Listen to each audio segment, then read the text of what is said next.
दोस्तों आपकी स्क्रीन पर काली शर्ट पहने जो लड़का है ये देश के केंद्रीय गृह राज्य मंत्री का बेटा यानी अमित शाह के डिप्टी मिनिस्टर का बेटा है। और ये लड़का अगर किसी को थप्पड़ मारे और थप्पड़ मारते मारते अधमरा कर दे, आगे का विभत्स वीडियो में दिखा नहीं सकता, लेकिन अगर थप्पड़ मार मार के किसी को अधमरा कर दे तो क्या इस लड़के पर कार्रवाई नहीं होगी? No action against him. अब दोस्तों बात अगर यहीं खत्म हो जाती तो मैं ये वीडियो नहीं बनाता, लेकिन पानी सर से गुजर गया ऊपर। इस लड़के ने कुछ दिन के बाद, केंद्रीय गृह राज्य मंत्री के बेटे ने कुछ दिन के बाद हैदराबाद में अपने फार्म हाउस में एक 17 साल की बेटी को नशा कराकर रात भर इज्जत लूटी और उसके बाद भी एक्शन नहीं हुआ, इसे गिरफ्तार नहीं किया गया। और 10 दिन से लड़का यह गायब है। मोदी जी के मंत्री का बेटा गायब है, लेकिन कोई खबर नहीं छप रही गोदी मीडिया के किसी चैनल में। सवाल इस बात का है कि कानून क्या सिर्फ हमारे और आपके लिए, हमारे बच्चों के लिए, हमारे रिश्तेदारों के लिए, आम आदमी के लिए? क्या मंत्री के बेटे पर कोई कानून नहीं है? और सबसे बड़ा सवाल यह है कि ये 25 साल का जो मंत्री जी का बेटा है, जब ये दुष्कर्म करता है एक 17 साल की बेहद खूबसूरत एक अच्छे घर की लड़की के साथ अपने फार्म हाउस में, और उसे भी नशे की हालत में उसकी इज्जत लूटता है, दुष्कर्म करता है, तो बड़ी मुश्किल से दोस्तों एफआईआर होती है। और जब एफआईआर होती है तो भी पुलिस के हाथ कांपते हैं कि हमने एफआईआर तो दर्ज कर ली है, लेकिन हम लड़के को ढूंढ रहे हैं। सुनिए, मोहतरमा को सुनिए पुलिस की जो है। మన పేట్ బషీరాబాద్ పోలీస్ స్టేషన్లో ఒక ఎఫ్ఐఆర్ రిజిస్టర్ అయింది 684/2026। ఈ రోజే నాకు ఆర్డర్స్ వచ్చింది ఈ కేసుకి రిజిస్ట్రేషన్ की सुपरविजन చేయడానికి। अब दोस्तों सनसनीखेज घटना जिसने आप कह सकते हैं तहलका मचा रखा है पूरे हैदराबाद में, ये नरेंद्र मोदी प्रधानमंत्री जी को मालूम है, नहीं मालूम है? अमित शाह साहब को मालूम है, नहीं मालूम है? और अगर मालूम है तो उन्होंने क्या किया, ये वीडियो मैं आपको आगे दिखाऊंगा, वो भी आप देखिएगा। लेकिन पहले ज़रा इस बिगड़ैल बेटे के बारे में बात कर रहे थे। इसका नाम है भगीरथ बांडी और ये इसकी उम्र 25 साल बताई जाती है। इसके जो फादर हैं, बाप हैं, उनका नाम है बांडी संजय कुमार, तेलंगाना हैदराबाद से आते हैं। मोदी के बहुत करीब हैं, अमित शाह के बहुत करीब हैं, इसलिए मोदी ने इनको गृह राज्य मंत्री बनाया, अमित शाह के साथ रखा। और मैंने पहले भी आपको कहा था कि अमित शाह के गृह मंत्रालय में उनके डिप्टी मिनिस्टर हैं। और जितनी भी दुनिया भर की एजेंसियां हैं, जी हाँ, पुलिस की और तमाम इन्वेस्टिगेटिव एजेंसियां, उसके एक तरह से ये हिंदुस्तान के नंबर 2 हैं अमित शाह के बाद। सारे पुलिस वाले आईपीएस ऑफिसर इन्हीं के अंडर में आते हैं। अब हमारे रेवंता जी ने कहा था कि हाँ हम पॉलिटिकल बात नहीं करेंगे, तो मैं भी नहीं करूंगा। दोस्तों थोड़ा सा एफआईआर पर बात कर लेते हैं और फिर हम आगे बढ़ेंगे असली खबर पे।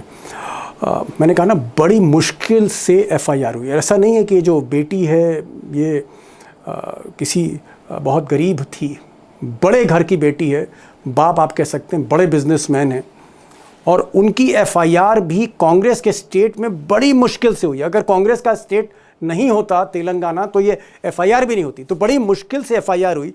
अब उस एफआईआर में मैं पढ़ रहा था और कुछ अखबार में देख रहा था जो तेलुगु के हैं, उसमें कहा गया है कि ये जो 17 साल की बेटी है ये इंस्टाग्राम में भगीरथ के टच में आई, वहाँ से इन्होंने आप कह सकते हैं जाल बुनना शुरू किया। फिर कुछ कॉमन फ्रेंड्स के ज़रिए, जो इनके कॉलेज के कॉमन फ्रेंड्स थे, उनके ज़रिए इस लड़की से मेल मुलाकात हुई और फिर एक पार्टी थ्रो करी भगीरथ ने हैदराबाद में अपने फार्म हाउस में, और वहाँ पर कुछ लोगों को बुलाया, तो इस बेटी को भी बुलाया।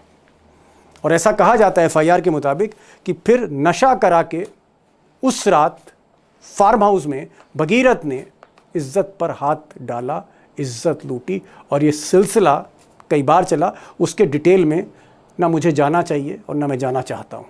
दोस्तों क्योंकि लड़की नाबालिग थी, उम्र उसकी कम थी, तो पॉक्सो का केस इसमें हुआ। आप कह सकते हैं कि एक तरह का डबल क्राइम, नाबालिग लड़की और उसके साथ दुष्कर्म, तो एक तरह का, और साथ में ब्लैकमेल भी नशा करा के किया। तो ये एक बहुत ही संगीन मामला है। एफआईआर दर्ज हो गई है। पुलिस आप जान रहे हैं कि भाई केंद्रीय गृह राज्य मंत्री हैं देश के, सारे आईपीएस इन्हीं के अंडर में आते हैं, तो भला हाथ कैसे डाले। बहरहाल उस पर मैं बाद में आऊँगा, एक्सपर्ट से बात करूँगा। अब जरा मोदी जी पर आ जाते हैं। मोदी जी 2 दिन पहले हैदराबाद में थे और हैदराबाद में बड़ी बड़ी बातें कर रहे थे वो मुख्यमंत्री रेवंत रेड्डी से। और जिस वक्त मोदी मंच पर थे उस वक्त ये जो भगीरथ है, इसके जो बाप हैं, वो भी मंच पर मोदी के साथ बैठे थे। यानी मोदी जी को पता था, पूरे शहर में पोस्टर लगे हुए थे, लेकिन मोदी जी ने भगीरथ के फादर को अपने साथ मंच पर बैठाया और एक लाइन बेटी बचाओ बेटी पढ़ाओ का नारा देने वाले मोदी जी ने एक लाइन, एक शब्द का जिक्र उस बेटी के लिए नहीं किया जिसकी चर्चा को लेकर पूरा हैदराबाद खोल रहा है और जगह जगह प्रोटेस्ट हो रहे हैं। अब दोस्तों तस्वीरें आप देख सकते हैं हैदराबाद की, जहां पर पोस्टर लगे हुए हैं। केंद्रीय गृह राज्य मंत्री संजय कुमार, उनके बेटे के पोस्टर लगे हैं। गिरफ्तारी की मांग हो रही है। ये मांग हो रही है कि संजय कुमार को बर्खास्त किया जाए, उनसे इस्तीफा मांगा जाए, क्योंकि कहीं ना कहीं वो पीड़ित परिवार पर भी प्रेशर डाल रहे हैं। और यही नहीं, तमाम महिला संस्थाएं, महिला ऑर्गेनाइजेशन, जी हाँ, नारी वंदन मोदी जी करते हैं, लेकिन इन महिलाओं की बात नहीं सुन रहे। और ये महिलाएं भी प्रोटेस्ट कर रही हैं। कई दिन से प्रोटेस्ट सड़कों पर, चौराहों पर हो रहा है, रास्ते जाम हो रहे हैं और ये कहा जा रहा है कि भाई इंसाफ मांगा जा रहा है उस बेटी के लिए। गिरफ्तारी की बात हो रही है, संजय कुमार को बर्खास्त करने की बात हो रही है। लेकिन आपने तो देखा कि एक तरफ बर्खास्त करने की मांग है, लेकिन दूसरी तरफ मोदी जी जब हैदराबाद जाते हैं तो इस तरफ नहीं देखते, प्रोटेस्ट की तरफ नहीं देखते, संजय कुमार को अपने मंच पर बुलाते हैं। उस संजय कुमार को जिनके बेटे को लेके पूरे तेलंगाना में, हैदराबाद में चर्चा हो रही है, चर्चा हो रही, घर घर चर्चा हो रही कि किस तरह एक बेटी को एक तरह से ब्लैकमेल करके, नशा करा के उसकी इज्जत लूटी और पिछले 10 दिन से इस लड़के का कोई पता नहीं है। अब दोस्तों अगर डबल इंजन की सरकार तेलंगाना में होती तो हो सकता है कि जो एक्शन हुआ है, एफआईआर है, वो भी ना लिखी जाती, स्टेटमेंट भी विक्टिम का रिकॉर्ड ना होता। खैर विक्टिम का स्टेटमेंट रिकॉर्ड हुआ है। अब तेलंगाना में रेवंत रेड्डी जो हैं वो इस वक्त चीफ मिनिस्टर हैं, उनकी तरफ से कहा जा रहा है कि साहब उन्होंने डायरेक्टर जनरल पुलिस को, पुलिस प्रमुख को फ़ोन करके कहा है कि नहीं आप इस पर कार्रवाई करिए, इस लड़के को ढूंढिए। और साथ ही साथ में एक एसआईटी यानी स्पेशल इन्वेस्टिगेटिंग टीम जो है वो उन्होंने बनाई है, जिसमें सीनियर पुलिस ऑफिसर हैं, आईपीएस पुलिस अफसर हैं, जो उन्होंने कहा है कि तहकीकात करिए, भीतर तक तहकीकात करिए। नहीं, जो भगीरथ का इंसिडेंट हुआ है जिसके ऊपर पॉक्सो का केस लगा हुआ है, उसके ऊपर ऑनरेबल सीएम रेवंत रेड्डी जी ने क्लियर इंस्ट्रक्शन दिया है कि जल्द से जल्द इसके ऊपर कार्रवाई होना चाहिए। एक स्पेशल टीम उन्होंने भी अपॉइंट किया है। अब दोस्तों इस मामले में कई पेच हैं और मुझे लगता है कि किसी तरह से पर्देदारी की जा रही है इस लड़के को बचाने के लिए। मैंने हैदराबाद में फ़ोन मिलाया राजशेखर राव, हमारे प्रोग्राम में अक्सर आते हैं, एक्सपर्ट हैं, और सबसे बड़ी बात है हिंदी अच्छी बोलते हैं और बेखौफ बोलते हैं, तटस्थ रहते हैं। उनको आप ज़रूर सुनिए, राव साहब को ज़रूर सुनिए, क्योंकि राव साहब ने कुछ ऐसी जानकारियाँ दी कि मैं भी सुनकर हिल गया। सुनिए पहले आप राव साहब को, ये सारा आपको खेल जो अंदर हो रहा है सब कुछ समझ में आ जाएगा। राव साहब कई दिन बाद आप हमारे प्रोग्राम में आए हैं, हैदराबाद से सीधे लाइव हैं। सबसे पहले मातृ शोक, आपकी मदर की जो असमय मृत्यु हुई, उसके लिए बहुत बहुत हमारे तरफ से और हमारे ऑडियंस की तरफ से बहुत बहुत अफसोस हम जाहिर करते हैं। अब मैं सवाल पर आता हूँ, ये मुझे बताएं कि ये जो मामला है जिसमें अमित शाह के आप कह सकते हैं डिप्टी मिनिस्टर संजय बांदी, उनका लड़का इन्वॉल्व है, और ये जो केंद्रीय मंत्री संजय बांदी हैं ये नरेंद्र मोदी के भी बहुत खास हैं। मैं एक चीज़ जानना चाह रहा था कि क्या ये लड़का अभी हैदराबाद में है या हैदराबाद से कहीं बाहर है या विदेश में है? कुछ आपको अपने सोर्सेस से पता लगा मंत्री के लड़के के बारे में? कहा जा रहा है कि वो जैसे ही ये मामला उड़ा तो शायद उन्हें विदेश भेजा गया, और कुछ लोगों का कहना है, सूत्रों का कहना है कि वो दुबई में है। जब तक उन्हें एंटिसिपेटरी बेल नहीं मिलेगा वो शायद स्वदेश लौटकर नहीं जाएंगे। लेकिन पुख्ता सबूत, पुख्ता वजह तो हम नहीं बता सकते। उनकी जानकारी जहां तक अपने सोर्सेज से मिल रही है, कहा जा रहा है कि वो विदेश में है और ज्यादा से ज्यादा उम्मीद दुबई में रहने की है। ओके, एक और बात आ रही, मुझे लगा मैं आपसे ही पूछता हूँ क्योंकि आप हैदराबाद में हैं और लोकल पुलिस का काम भी देख रहे हैं, वर्किंग भी देख रहे हैं आप बहुत करीब से। दोनों परिवारों को आप जानते हैं। मैं एक चीज़ जानना चाह रहा था कि हालांकि मुझे कहना नहीं चाहिए, लेकिन एक सवाल क्योंकि इस तरह का है, मंत्री जी की तरफ से कहा जा रहा है, कुछ उनके जो हिमायती हैं वो कह रहे हैं कि साहब ये तो ब्लैकमेल का मामला है। दरअसल वो जो लड़की है उसके परिवार की तरफ से पैसा मांगा जा रहा है, कुछ एक्सटॉर्शन का केस है। ये जी क्या मामला है कि शायद 4-5 करोड़ रुपए मांगने की बात थी? मतलब मेरे पास कोई सबूत नहीं, लेकिन इस तरह की चर्चा है। देखिए सर, इस हद तक बीजेपी और बीजेपी की नेता उनका आईटी सेल इस हद तक गिर रहा है। वो जो लड़की के पिताजी हैं उनका 500-600 करोड़ का कारोबार है, ओहो। 500-600 करोड़ के मालिक है। उनके गाड़ी जो है, कार जो है, जो लड़की इस्तेमाल करती है वो 3.5 करोड़ की गाड़ी है। ओह, तो 3.5 करोड़ की गाड़ी से 5 लड़की करोड़ चलती है? के चक्कर में इसमें क्यों फंसेगी वो? जी जी। नहीं, बहुत बहुत ये बताया जा रहा है नहीं कि नहीं, बहुत इसकी लॉजिकल आपने बात करी कि जो उनकी बेटी जो है वो अगर 3.5-4 करोड़ की कार में चल रही तो वो पैसा क्या 5 करोड़ मांगेगी, और 500-600 करोड़ का कारोबार है। एक चीज़ मैं और जानना चाह रहा था। अम, ये जो लड़का है जिसका नाम भगीरथ है, क्या इसका मतलब ये बहुत बिगड़ैल टाइप का लड़का था? क्योंकि एक मैं वीडियो देख रहा था उसमें ये थप्पड़ मार रहा है, पिटाई कर रहा है, और भी इसके बारे में बहुत सी शिकायतें थी कि साहब दरअसल गृह मंत्री इसके बाप नहीं थे, खुद था गृह मंत्री। तो क्या एक बैड बिहेवियर इसका रहा है? कुछ इसके बारे में आपको जानकारी मिली हो? सर, ये कहा जा रहा है कि ये लड़की और इनके बंडी भगीरथ, जो बंडी संजय के बेटे हैं, उनके में एज गैप काफी ज्यादा है। ना वो स्कूल मेट है, ना कॉलेज मेट है। किसी फंक्शन में मिले, अपने दोस्तों के से उनसे राब्ता किया। कई लोगों ने कहा कि ये लड़की बहुत ही खूबसूरत है, बहुत ही इंटेलिजेंट है, ऐसे चक्कर में, किसी चक्कर में फंसने वाले नहीं है। तो ये भी चल रहा है कि बंडी संजय का लड़का भगीरथ ने ये कहा कि उस लड़की को मैं हासिल करके रहूंगा, ये ओहो। हमारा बेट है। अच्छा, शर्त यहाँ तक, लगा ली? हाँ हाँ, मतलब ओ मैं माय उनको गॉड, अपने, ओ माय गॉड।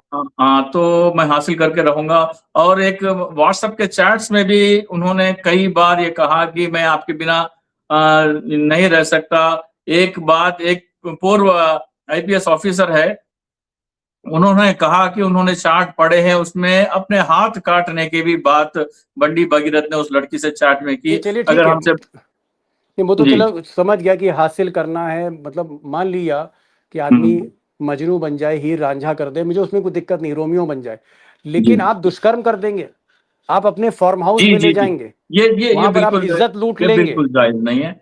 ये तो बिल्कुल क्या मैं जायज नहीं है। पूछ रहा हूँ कि क्या ये जो लड़का था ये बिगड़ैल था? ऐसी और भी घटनाएं मारपीट की इस तरह की और भी कर चुका है? कुछ जी, इस तरह के बारे में कॉलेज में जानकारी मिली? कॉलेज में उनका लड़का जो है किसी लड़की के साथ, अपने कॉलेज के स्टूडेंट के साथ, सहभागी के साथ मारपीट किया, और उसका 2 पुलिस केस भी फाइल हुए।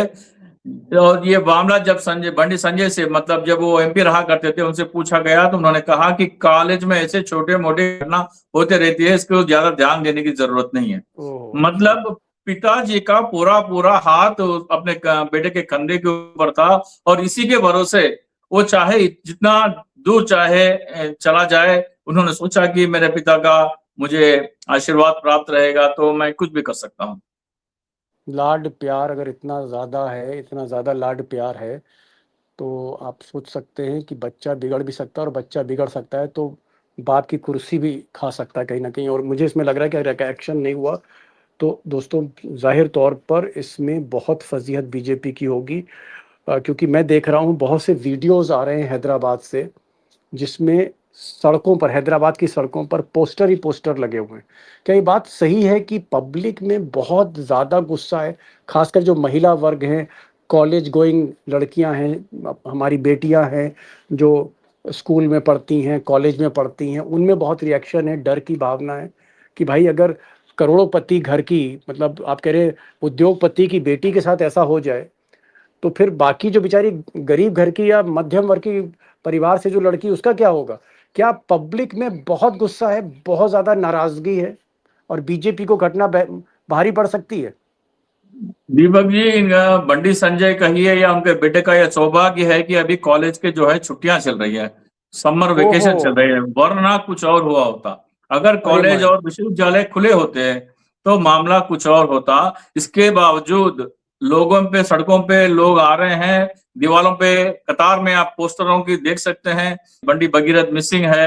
इतना गुस्सा लोगों, मतलब अपने घरों में रहते हुए लोग ये कर रहे हैं। अगर कॉलेज में इकट्ठा स्टूडेंट्स होते तो मामला शायद आज पूरा हैदराबाद जाम हो चुका होता, क्योंकि पूरे जो भी कॉलेजेस है उनके बच्चे छुट्टियों में जाके अपने अपने गांव में हैं, तो उतना आपको विरोध सड़कों पे नहीं दिख रहा है, लेकिन गुस्सा तो लोगों में काफी ज्यादा है। एक चीज़ और मैं आपसे पूछना चाहूँगा, मुझे लगा कि आप जैसे एक अवेयर सिटीज़न हैदराबाद से और पॉलिटिकल मामलों में नज़र रखते हैं, लोगों का जो गुस्सा है, मतलब जिन लोगों से आप मिल रहे हैं, वो क्या कह रहे हैं कि नरेंद्र मोदी और अमित शाह भी प्रोटेक्शन दे रहे हैं इस मंत्री को, और क्या इस मंत्री का इस्तीफा होना चाहिए अगर बेटा उनका दुष्कर्म में इन्वॉल्व है, उसको बचाया जा रहा है? ये हैदराबाद में जिस दिन मोदी जी की रैली हुई थी 10 तारीख को, उससे एक दिन पहले ये मामला सामने आया था। तो हमने सोचा कि बंडी संजय को उनके नरेंद्र मोदी के समक्ष उस स्टेज पे ऑक्यूपे उसको रोका नहीं, जाएगा बैठने देंगे। और उनको रिफ्यूज किया जाएगा, लेकिन ऐसा कुछ नहीं हुआ। बंडी संजय वहां मौजूद थे। तो लोगों में अब ये बातें भी चल रही है कि बीजेपी के बड़े बड़े नेताओं पर कई कई आरोप आ रहे हैं। लोग सुब्रमण्य स्वामी के जो 4 MP की बात कर रहे हैं उसका उल्लेख कर रहे हैं, और मधु किशोर की जो बातें हैं उसका कर रहे हैं। तो ऐसी पार्टी में तो क्या कुछ हो जाएगा, कुछ फर्क नहीं पड़ेगा। जब पार्टी का जो प्रधानमंत्री के ऊपर आरोप है उसके ऊपर कोई प्रतिक्रिया नहीं हो रही है, तो एक MP का बेटा, गृह राज्य मंत्री का बेटा कुछ कर ले तो क्या फर्क पड़ेगा। बड़ी बात आप कह रहे हैं कि इतनी बड़ी घटना होने के बाद जहां शहर में पोस्टर लगे हों और मोदी जी हैदराबाद जा रहे हैं और कोई जिक्र नहीं है बेटी बचाओ बेटी पढ़ाओ का नारा देने वाले मोदी जी को, अब ये तो बड़ा सरप्राइजिंग है, बड़ा सरप्राइजिंग। मैं इसमें क्या बोलूं कि कम से कम उनको एक्शन लेना चाहिए था, मंत्री से दूरी बनानी चाहिए थी उनको। एक चीज़ और आखिरी सवाल, अ, अब ये जो रेवंत रेड्डी हैं, हालांकि उन्होंने कहा है कि हम एक्शन लेंगे, उन्होंने एक SIT भी बनाई, स्पेशल इन्वेस्टिगेशन टीम भी बनाई है, सीनियर पुलिस ऑफिसर से भी कहा है कि भाई इस मामले में जल्दी कार्रवाई करिए। और थोड़ी देर पहले एक बयान में देख रहा था जिसमें DGP, director general of police, जो तेलंगाना के पुलिस चीफ हैं, उनसे भी कहा है कि एक्शन लें। लेकिन मुझे अभी एक्शन होते हुए दिख नहीं रहा है ग्राउंड पे। क्या आपको लग रहा है रेवंत रेड्डी पर भी प्रेशर है? रेवंत रेड्डी क्या हाथ डालने से थोड़ा सा, मतलब उनको वो लग रहा है कि भाई अमित शाह का आदमी है, इस पर हाथ डालें, तो ऐसा कुछ है, प्रेशर में लगते हैं आपको चीफ मिनिस्टर? अगर रेवंत रेड्डी इनके ऊपर हाथ डालेंगे तो रेवंत रेड्डी जी की फाइल खुल जाएगी। ओह ओह उनके ओह ऊपर ओह ED ओह, CBI का केस लग सकता है, उनके ऊपर पुराना केस है नोट फॉर वोट, वो खुल सकता है दोबारा। Oh my God, oh my तो हाँ, गॉड। तो वो अपनी जान बचाए हुए हैं रेवंत रेड्डी जी। क्या दोस्तों, मैं जिसके क्या बोलूं, पास ED मतलब हर CBI आदमी की। जी जी जी जी जी।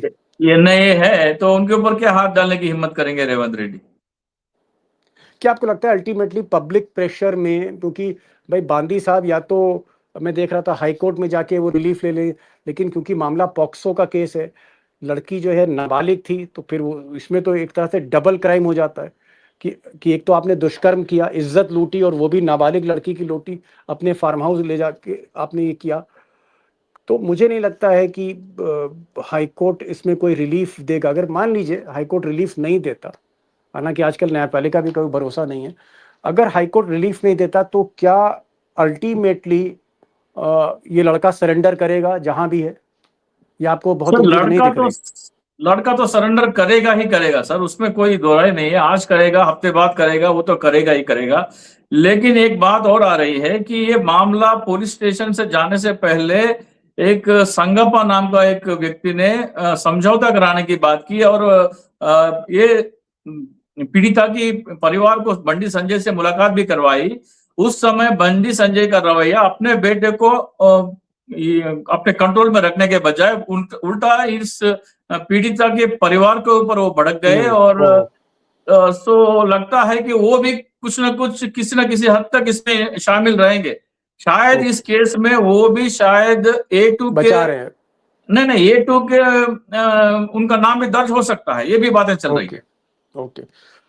बहुत जानकारियां आपने दी राव साहब, और खुलकर आप बोले, और एक एक चीज़, दूध का दूध पानी का पानी आपकी बातचीत से हुआ है। और यही आपकी खासियत रही कि आपने बहुत तटस्थ होके, न्यूट्रल होके चीज़ों को सामने रखा। आपने ये भी कह दिया कि जो कांग्रेस सरकार के मुख्यमंत्री हैं, अगर वो बहुत ज़्यादा एक्शन ले लेते हैं मंत्री जी पे, तो कहिए उल्टा अमित शाह उन्हीं की फाइल ना खोलते हैं। मतलब इंसाफ दिलाने के चक्कर में मुख्यमंत्री का ही बुरा ना हो जाए। लेकिन दोस्तों, जो दो तीन बातें सामने आ रही वो ये है कि ये जो एक्सटॉर्शन की बात है बिल्कुल बेबुनियाद है। राव साहब कह रहे हैं कि जो बेटी इतने बड़े परिवार से आती हो, बाप इंडस्ट्रियलिस्ट हो, 600 700 500 करोड़ का बिजनेस हो, वो 4-5 करोड़ रुपए क्यों मांगेंगे? बेटी की इज्जत बहुत बड़ी चीज होती है। 17 साल की बेटी थी, पॉक्सो का केस है, और इनका ये भी कहना है कि भाई कहीं ना कहीं पब्लिक में बहुत इतना रोष है कि ये फैसला, अगर इसमें एक्शन नहीं होता है, बीजेपी को बहुत भारी पड़ने वाला है। और एक और बात कही कि नरेंद्र मोदी जब हैदराबाद में आए थे तो एफआईआर दर्ज हो चुकी थी। नरेंद्र मोदी को 2 शब्द बोलने चाहिए थे। बेटी बचाओ बेटी पढ़ाओ का जो नारा जिन्होंने दिया, और जो मोदी जी नारी वंदन की बात करते हैं, उनको कम से कम 1-2 लाइन बोलनी चाहिए थी। बल्कि मैं तो कहूंगा कि जो पीड़ित परिवार है उसके घर जाना चाहिए था उनको। बहरहाल, देखते क्या होता है इस नए दौर में। बहुत बहुत शुक्रिया राव साहब, thank you so much for coming to our programme, और इस दुख की घड़ी में भी आप हमारे बीच में आए। बहुत बहुत शुक्रिया, thank you so much sir.